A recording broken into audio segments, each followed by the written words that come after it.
এই ব্যাপারে যদি কেউ যেচে চড় খেতে চায় খাবে।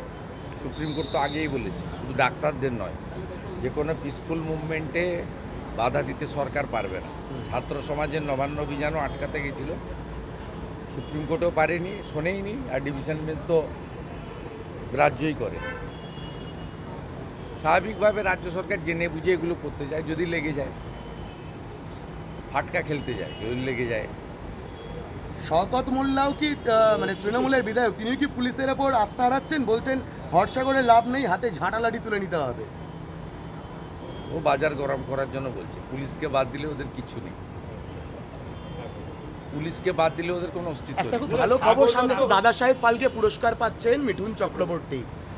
নিঃসন্দেহে যোগ্য লোককে যোগ্য পুরস্কার দেওয়া হয়েছে, অনেক সময় গেল। মোদিজির সরকার সঠিকভাবেই সঠিক ব্যক্তিকে পুরস্কৃত করেন। মোদিজির সরকার সর্দার বল্লভভাই প্যাটেল থেকে চৌধুরী চরণ সিং, প্রণব মুখার্জি, ভারতরত্নের ক্ষেত্রেও তাদের দৃষ্টান্ত বারে বারে রেখে গেছেন।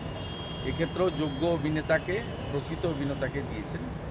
বাংলা বাঙালি হিসেবে যেহেতু তার নামের সঙ্গে মিঠুন চক্রবর্তী এবং তার সঙ্গে কলকাতা বাংলার আত্মিক যোগ রয়েছে, আর তাছাড়াও আমি যে দল করি সেই দলের তিনি একজন অন্যতম বিশিষ্ট শুভচিন্তকও বটে, তাই আমরা গর্বিত, আনন্দ। যাদবপুরে আপনার ওপর প্রাণঘাতী হামলা হয়েছিল, সেই যাদবপুরে স্লোগান উঠছে কাশ্মীর মাঙ্গে আজাদি। এবার প্রশ্ন একটাই, পুলিশ কি করছিল? পুলিশ তো করবে না, কারণ এরা ভোটের সময় নো ভোট টু মোদি করে। তা মমতা ব্যানার্জির চাষ করালো।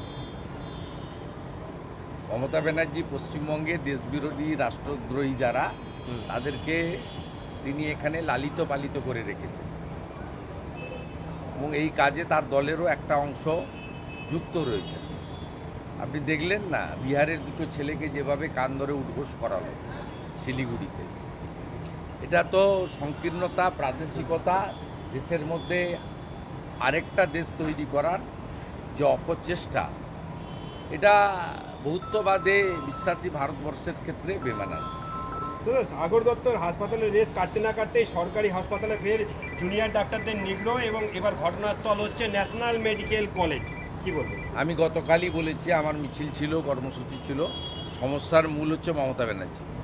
মমতা বন্দ্যোপাধ্যায়কে প্রাক্তন না করলেই কোনো সমস্যার সমাধান হবে না। কারণ পুলিশের যে কাজটা করার কথা পুলিশ করে না, পুলিশ দলের কাজ করে, টাকা তোলে। আপনি নন্দীগ্রামে যাকে হারালেন তিনি একটা অদ্ভুত যুক্তি দিচ্ছেন, বলছেন বন্যার পিছনে সেনার ভূমিকা রয়েছে। কেন্দ্র সঠিক সময় টাকা দেয়নি, এটা তো বারবার বলেন। এখন বলছেন দার্জিলিংয়ের ধসে সেনারও ভূমিকা রয়েছে। মানে ভারতীয় সেনাকেও ছাড়বেন না মমতা? এর আগে ছাড়েনি তো, সারা রাত্রি নবান্নতে ছিল তো। সেনা যখন এখানে একটা সমীক্ষার কাজ করছিল, কত গাড়ি এক্সিট এন্ট্রান্স নেয়, সেই সময় তিনি সারা রাত্রি ধরে নবান্নতে ধর্ণা দিয়েছিলেন যে সেনারা এসেছেন। শুধু তাই নয়, যখন ভারতবর্ষের এয়ারফোর্স স্ট্রাইক করেছিল পাকিস্তানের ভিতরে গিয়ে, তিনি তখন নবান্নর গেটে দাঁড়িয়ে বলেছিলেন মমতা ব্যানার্জি প্রমাণ কোথায়।